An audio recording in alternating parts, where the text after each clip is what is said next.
Ya estamos en comunicación hasta Colorado con mi queridísimo doctor Héctor Frisby.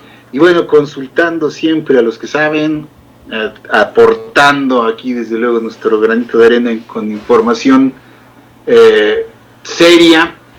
Y hay justamente muchas dudas que van surgiendo sobre el camino, que son muy naturales y que justamente son las que tratamos de ir aquí solventando con los conocimientos del doctor, que también se va él poniendo al día y siempre, ya sabe, haciendo la chamba, mi querido doctor. Siempre nos preguntamos cuál es el mejor momento para hacerse una prueba y detectar eventualmente si nos contagiamos o no de COVID, porque a veces sabemos que una persona con la que recientemente estuvimos ahí horas resulta positivo y te avisa y corres a hacerte la prueba. No necesariamente ese es el momento adecuado, porque igual te va a salir negativo y vas a decir yo, qué tranquilidad, ya la hice, y resulta que no. Así como las vacunas tienen su tiempo también, lo platicábamos, para que el organismo haga inmunidad,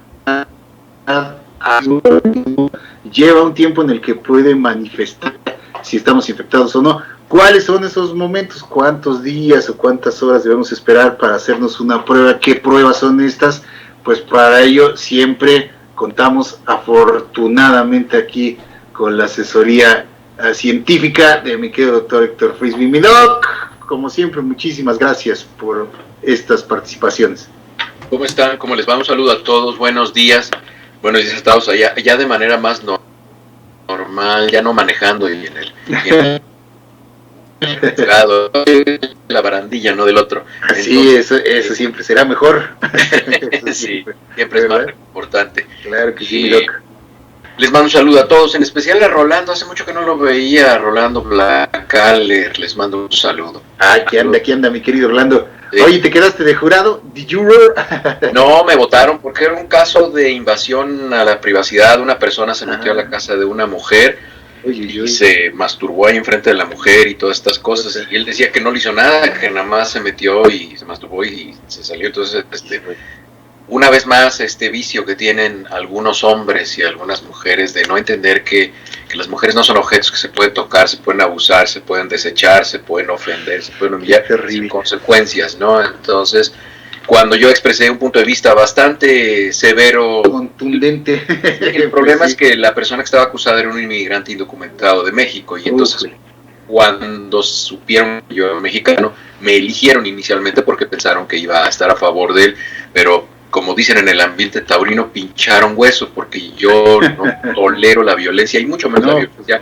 contra las mujeres y contra los niños. Eso yo no lo tolero. Y entonces, cuando se dieron cuenta de mi primera opinión, el abogado defensor hizo una pausa y solicitó que me sacaran de la pues más vale, así que más vale hablar claro. Eso no se claro y de frente, mi doc, como siempre hablas.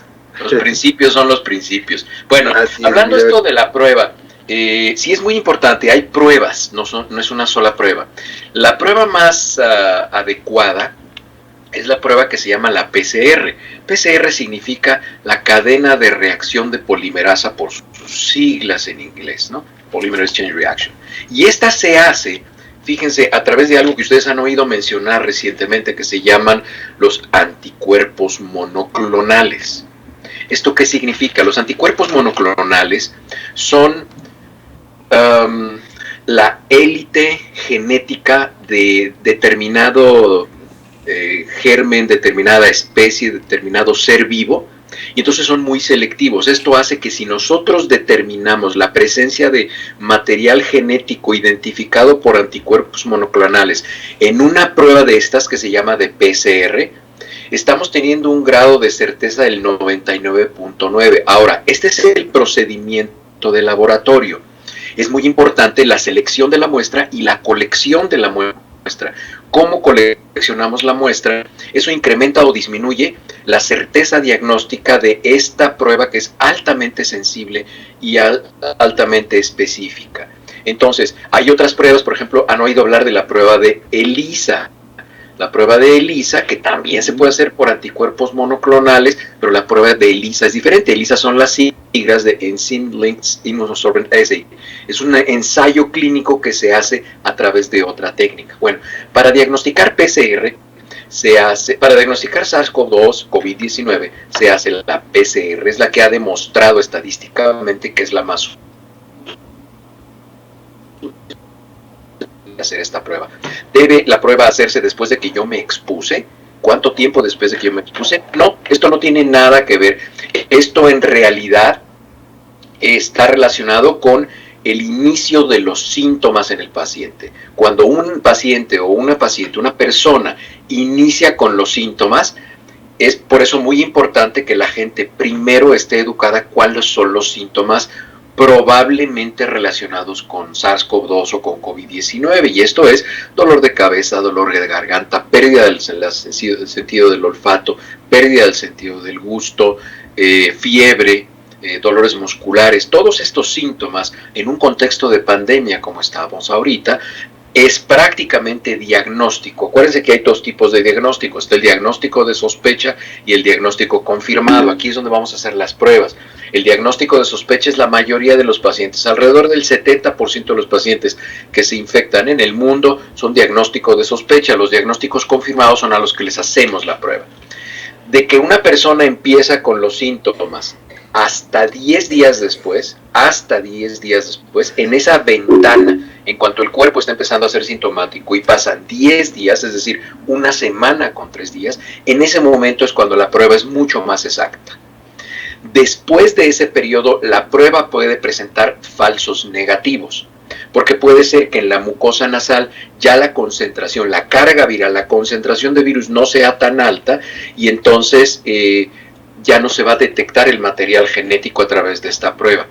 Sí se puede hacer una PCR, claro que se puede seguir haciendo una PCR y claro que podemos diagnosticarlo, pero ahora la prueba debe de ser de otras dos fuentes potenciales. Una es las vías aéreas inferiores. Ustedes han oído hablar de este término que utilizamos de manera muy elocuente y frecuente en la medicina, de vías aéreas superiores. ¿Qué son las vías aéreas superiores? Muy sencillo. Del cartílago de la tráquea, que en los hombres es un poquito más prominente, pero en las mujeres también es identificable, se llama el cartílago cricoides. Entonces, a partir de aquí para abajo son vías aéreas inferiores y de aquí para arriba son vías aéreas superiores. La laringitis, la faringitis, la rinofaringitis son vías aéreas superiores. Entonces, una muestra de las vías aéreas inferiores después de los 10 días tiene mucho más certeza para identificar el SARS-CoV-2, la enfermedad, el que causa la enfermedad COVID-19. La otra muestra de PCR es la que se puede hacer en heces, en el excremento. Se le pide al paciente que de una muestra de excremento, de ahí se toma el hisopo en vez de tomarlo de la nariz, y esa prueba se manda a procesar de la misma forma. O sea, en vez de ser moco nasal lo que se manda un poco de excremento, y ahí se va a detectar el material genético de SARS-CoV-2 y se incrementa mucho la capacidad diagnóstica después de los 10 días, ¿no? Ahí es la prueba. La otra prueba que existe es las pruebas de anticuerpos. Ya esto lo hemos platicado. Acuérdense que hay anticuerpos iniciales y luego hay anticuerpos que son los de la memoria, que ya se van a quedar, que incluso son los que se invitan, son los que se convocan con las vacunas, que son las IgG. Las IgG son chiquitas, muy específicas para cada uno de los gérmenes que se meten en el cuerpo. Aquí hay una primera inmunoglobulina o un anticuerpo inicial que es la IgM. Es masiva, es grandota, es la inicial, es la del momento. Por eso es que así se los enseño a mis estudiantes. La M es la del momento, es masiva porque es grandota, no es selectiva. Luego va a ir quitando pedacitos hasta que se queda una chiquita después de 8 a 12 semanas, que es la inmunoglobulina G, que esa ya es específica. Nosotros podemos hacer una prueba de sangre en el plasma, ahí están flotando estos anticuerpos y podemos hacer una detección de IgM o de IgG para SARS-CoV-2 y eso nos va a decir si este paciente IgM tiene ya por lo menos 10 o 14 días de que se infectó. Si se dan cuenta, al principio es la PCR, cuando llegan los 10 días, entonces ahí ya podemos empezar a hacer pruebas de IgM. y esa prueba se mantiene positiva hasta después de 6 a 8 semanas y después ya podemos identificar la IgM. ¿Cuál es el riesgo de la PCR, por ejemplo? El riesgo de la PCR es que hemos visto en algunos estudios que la PCR puede persistir positiva hasta por 90 días. Antes se estaba cometiendo el error de que no se le permitía a la gente que regresara a trabajar o que regresara a sus actividades normales si es que la prueba de PCR seguía siendo positiva. Entonces ya vimos que eso no es funcional porque hay gente que puede ser positiva en la PCR y ya no es infectante.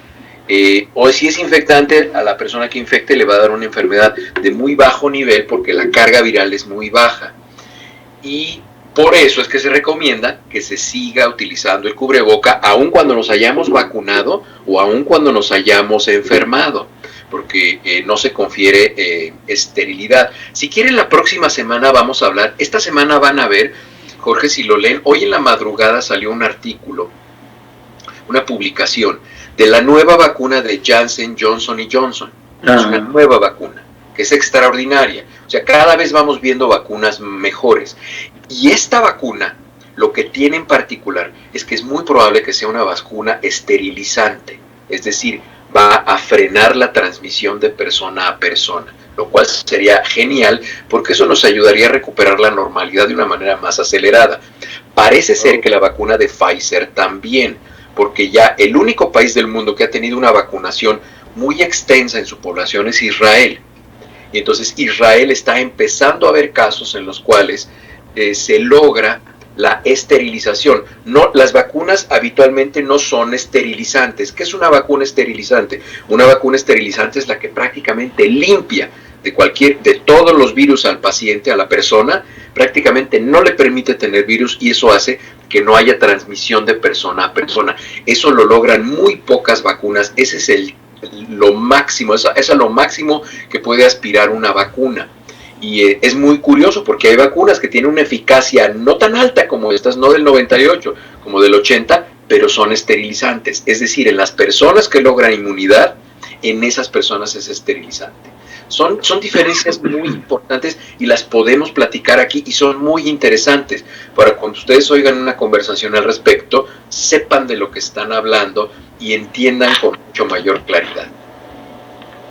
Excelente, doctor. Sí, esta vacuna que está ya por recibir aprobación, ¿verdad? De la FDA. Ya recibió la aprobación, exactamente la misma aprobación que he recibido todas, que es el uso de emergencia. Es decir, todavía no es lo que se llama aquí un estándar de cuidado o el standard of care, que es como se designa cuando algo está autorizado para ser usado en la comunidad. Ahorita, por el contexto de pandemia, se les autoriza el uso de emergencia. ¿Esto qué significa desde el punto de vista legal? Esto significa que la supervisión y la vigilancia es mucho más estrecha. Como les decía en alguna ocasión, si un paciente se fractura un tobillo después de que lo vacunan, esa fractura de tobillo se la van a atribuir a la vacuna.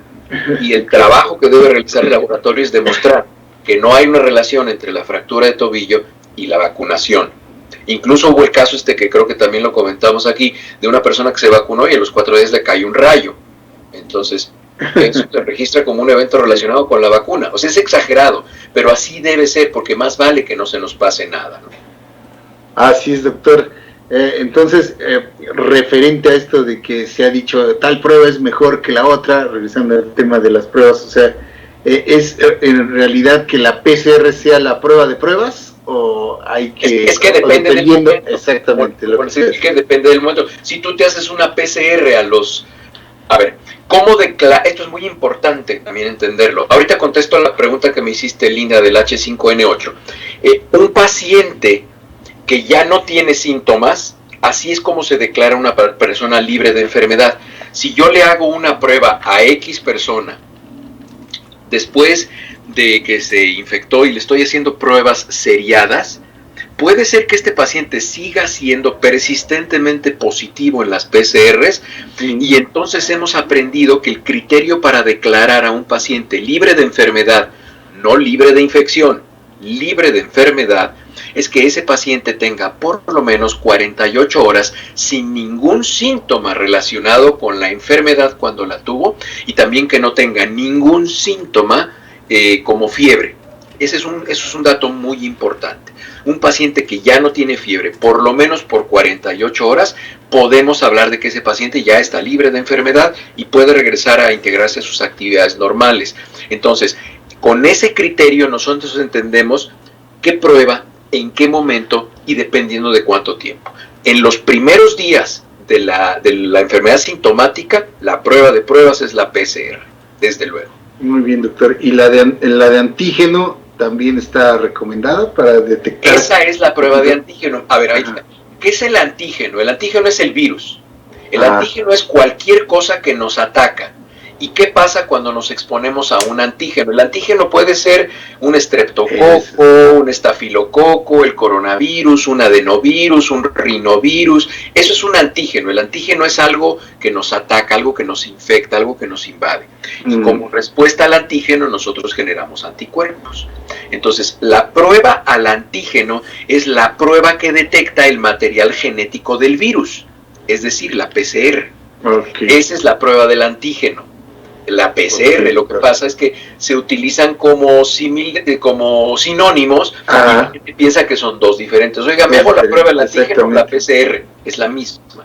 La prueba del antígeno puede ser cualquiera, pero cuando hablamos de prueba del antígeno en términos generales, por un error, probablemente es cierto, nosotros nos referimos de facto a la PCR, no nos referimos a la prueba de anticuerpos. Cuando nosotros nos referimos a la prueba de anticuerpos es aquella que detecta IgM o IgG. O en casos de enfermedades crónicas se detecta la IgA. La IgA, la inmunoglobulina A, se eleva mucho en caso de pacientes con enfermedades crónicas, que pueden ser enfermedades agudas, que se hacen crónicas, como por ejemplo la infección por Helicobacter pylori en el estómago relacionada con enfermedad por reflujo gastroesofágico. Esa enfermedad puede ser aguda, pero se puede convertir en crónica y entonces el paciente ya no va a tener IgM negativo, va a tener un poquito de IgG porque no es tan importante, pero va a tener una IgA altísima. ¿Por qué? Porque ese paciente más bien hizo una enfermedad aguda, una enfermedad crónica.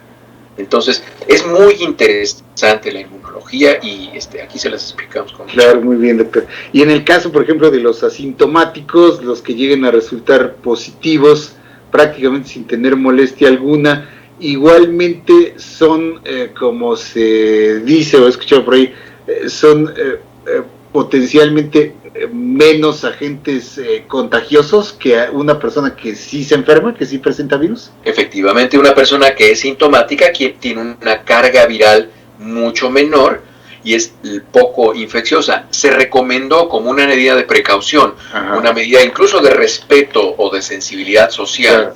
Se recomendó que los pacientes asintomáticos, que tuvieran síntomas menores, ¿no? Que tuvieran un poco de dolor de la garganta y que se confirmaran, se les recomendó que se quedaran en su casa, porque no sabíamos qué tan infectantes iban a ser respecto a los demás.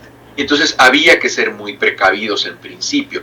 Ahora ya sabemos que, bueno, pues se pueden poner su cubreboca y pueden realizar sus actividades, pero ese tipo de decisiones no las podemos dejar en las personas. Debemos de ser muy claros con las estrategias de salud pública para no permitir esas ventanas de oportunidad del criterio de las personas, porque el criterio de las personas tendemos a ser egoístas y el criterio casi siempre es hacia nuestro favor. Sí, eso sin duda, doctor. Es justamente todas estas cosas que hemos venido conociendo con el desarrollo de esta enfermedad y desde luego por eso acudimos con los especialistas, doctor, para aclarar todas estas dudas con respecto a la prueba, a los momentos y a los cuidados que debemos tener y observar justamente para con nosotros mismos, ¿no? En caso de que presentemos así algún lugar. Te comentaba que en un lugar donde estoy ahorita acudiendo ha habido muchos casos y entonces ha habido muchos positivos y en determinado momento si puedes sentir algún pequeño signo de sospecha, como cansancio, como sueño, como ese tipo de cosas, pues dices, más vale, ¿no?, acudir a hacer una prueba en su momento para estar seguros en todo caso de la presencia o no del virus, que afortunadamente es conveniente, perdón, doctor, repetir esta prueba si ya te dio un negativo. y repetir en cuánto tiempo, ¿no? No es prudente, porque acuérdense que todas las pruebas que hacemos en medicina se piden por alguna razón. Por eso siempre que una persona me dice, oiga, es que mi doctor me pidió 3 paneles para ver qué sale, ajá, yo siempre lo que les recomiendo es que ejerciten sus capacidades atléticas y corran lejos de ese médico. Siempre las pruebas se piden con una justificación. Yo cada prueba que pido tengo que explicar por qué la estoy pidiendo y cuáles son las 3 probables consecuencias de esa prueba, 3 posibles resultados, y yo debo tener una estrategia muy bien elaborada para cada uno de esos resultados. Eso de pedir pruebas a lo loco, eso es o ignorancia o es negocio. Hay mucha gente que tiene acuerdos poco éticos con laboratorios y claro, gabinete, pero no, eso no es así, no tiene ninguna utilidad diagnóstica hacerlo. Y nada más ahorita utilizabas como sinónimo la palabra signo y síntoma. No es tan difícil diferenciarlo. Un signo es algo que nosotros podemos medir e identificar objetivamente. Un signo es la frecuencia cardíaca, la presión arterial, la temperatura, la frecuencia respiratoria, la saturación de oxígeno. Ese es un signo. Un síntoma es de lo que se queja el paciente. Un síntoma es que le duele la cabeza. Yo no puedo medir el dolor de cabeza. Que le duele la garganta. Yo no puedo medir el dolor de garganta. Que se siente cansado. Yo no puedo medir el cansancio de las personas. Eso es un síntoma. El signo es lo que medimos. Entonces, nada más para comentar lo que me hacía el favor de preguntar Linda de la gripe aviar H5N8. Vamos a recuperar una explicación que ya hicimos en alguna ocasión aquí, pero es muy importante repasarlo para que se acuerden. Hablamos de los niveles de transmisión, y esto lo hablamos, acuérdense, ustedes fueron los primeros que supieron que iba a haber una pandemia desde febrero del 2018, se los dije. Va a haber una pandemia, por ahí viene, ya hay virus que se están alebrestando. Bueno, cuando les platiqué de eso, les platiqué de los niveles de infección. Hay 3 niveles. El primer nivel de infección es cuando un virus ataca a una especie inferior, cuando ataca un pangolín, un murciélago, un armadillo, un camello. Ese es el primer nivel. Cuando ese armadillo, camello, pangolín, murciélago se lo pasa a otro animalito de su misma nivel biológico e inmunológico, es el segundo nivel. Y se lo puede pasar al ser humano también. Cuando hay un tercer nivel de infección, que es de un humano a otro humano, es cuando se presentan las epidemias y las pandemias. Es muy probable que un brote, epidemia, pandemia, son 3 niveles. Un brote es cuando un grupo de animales o algunas especies inferiores están infectando a una cantidad importante de seres humanos, como dengue. Hay brotes de dengue. Pero el dengue no se pasa de mí hacia otra persona. A la otra persona la tiene que picar el Plasmodium falciparum, el mosquito el Aedes aegypti tiene que pasarle el Plasmodium falciparum al paciente. Eso no se transmite. Imagínense que el dengue se contagiara de una persona a otra. Se iba a hacer una pandemia de dengue, ¿no? Pero no se hace, se hacen brotes de dengue porque los mosquitos incrementan en número, infectan un grupo de personas y entonces se hace un brote. Una epidemia es cuando esa persona pasa al nivel 3 de infección y ya puede infectar a otras personas y esa infección se hace muy prevalente en una zona determinada. Y una pandemia es cuando ya hay por lo menos 2 continentes, 2 áreas geográficas representativas en donde está la misma enfermedad. El H5N8 que hay ahorita detectado en Rusia es un virus que se transmite de una especie inferior al ser humano. Y sí, son casos agresivos, de virus de influenza, de lo que ustedes quieran, pero no se transmite de una persona a otra, lo cual hace que se contenga de manera muy restringida. ¿Y qué es lo que hay que hacer en ese caso? Hay que hacer una pesquisa epidemiológica, irse atrás, identificar el caso 0 y entonces ver con qué se infectó y tratar de establecer medidas de contención epidemiológica para que se frene esa transmisión hacia el ser humano, ¿no? Eso es lo que se tiene que hacer. Esa es la respuesta completa, Linda. Pues ahí está mi querido Doc, como siempre, pues asesorándonos en estos temas con una manera fundamentada, que es la ciencia, desde luego con información pura y dura, que es la que hay que apreciar y que tener en estos tiempos difíciles. Y sí te preguntaba esto de hacer las pruebas porque hay personas que ahora sí que a la menor provocación y aprovechando luego las pruebas rápidas acuden cada semana o cada 15 días a hacerse una prueba y pues en realidad no tiene utilidad y hay a otras personas que probablemente le estés quitando la oportunidad de detectar realmente un caso que sí pueda ser infeccioso o sí pueda ser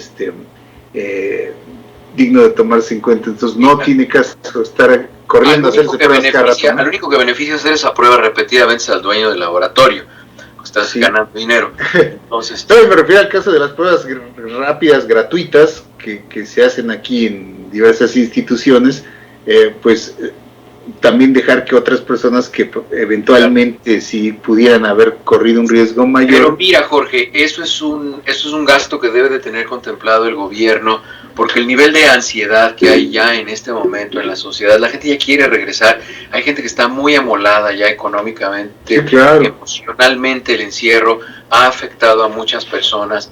Entonces, pues si de verdad lo que importa es el pueblo y la gente y todas estas cosas, pues ni siquiera se debe escatimar en ese tipo de pruebas. Si quieren hacer la prueba, háganse. Si eso les va a dar tranquilidad, hágansela, pues. O sea, está bien, yo no sería tan estricto en eso. Yo preferiría darme cuenta por qué la gente está pidiendo tantas pruebas y entonces fortalecer esto que estamos haciendo aquí, que hemos hecho durante años, que es educar a las personas, educarlas y explicarles. Claro. Y que razonen, que entiendan y que tomen buenas decisiones. Ahorita me preguntaba Rolando del uso de cubrebocas con válvulas. Mira, Rolando, el uso de cubrebocas con válvulas, desde luego no protege a los demás porque tú estás exhalando todo lo que respiras y a ti tampoco. Un cubrebocas con válvula debe ser un cubrebocas hermético, debe tener un valor N95 o N98 o N99. Es decir, cuando tú respiras y traes el cubreboca con válvula, el cubrebocas se tiene que colapsar prácticamente y todo el aire tiene que entrar por la válvula. La válvula debe contener un filtro de carbón activado para que pueda filtrar lo que está entrando, porque a veces eso de la valvulita que les ponen es una vacilada, es made in China y es nada más una vacilada para vendérselos más caro, pero un filtro con válvula una mascarilla con válvula filtro es un cubrebocas muy caro. Eso que compran en la tienda de Doña Lupe no es un cubrebocas con válvula, es un simple cubrebocas normal con un pedazo de plástico ahí que no le sirve ni al que se lo pone ni al que esté enfrente. Entonces usen un cubrebocas normal, y si tienen síntomas y piensan que tienen COVID, quédense en su casa. Y siempre, como se los ofrezco a todos ustedes y a todas las personas que me hacen el favor de leerme y escucharme, estoy a sus órdenes. Y me pueden preguntar en Twitter o por donde ustedes quieran, le preguntan a Jorge me contacta y yo con todo gusto me pongo en contacto con ustedes, les contesto y les agradezco que me hagan el favor de escucharme. Al contrario, doctor, siempre agradecidos con estas valiosísimas intervenciones. Y bueno, listos para la próxima. Que tengas un excelente fin de semana, mi doc. ¿Cómo está el clima? Ya ayer nos cayó una nevada muy sabrosa. Hay como más o menos, ¿qué serán? Como unas 10 pulgadas de nieve. En la mañana me salí, por ahí puse unas fotos ya en Twitter. Muy bien, doc. Como a las 5:10 a limpiar la entrada, porque si no nos multan. Y sí, acabé 1818 calorías después, una cosa así que me dijo el relojito casi 2000 calorías después, ya quedó limpia la entrada de la casa. Muy bien, mi doc, muy bien. Pues muchísimas gracias como siempre por estas intervenciones y que tengas un excelente fin de semana. Nos vemos y escuchamos la próxima. Gracias como siempre, mi doc, y gracias a todos ustedes por su interés y participación.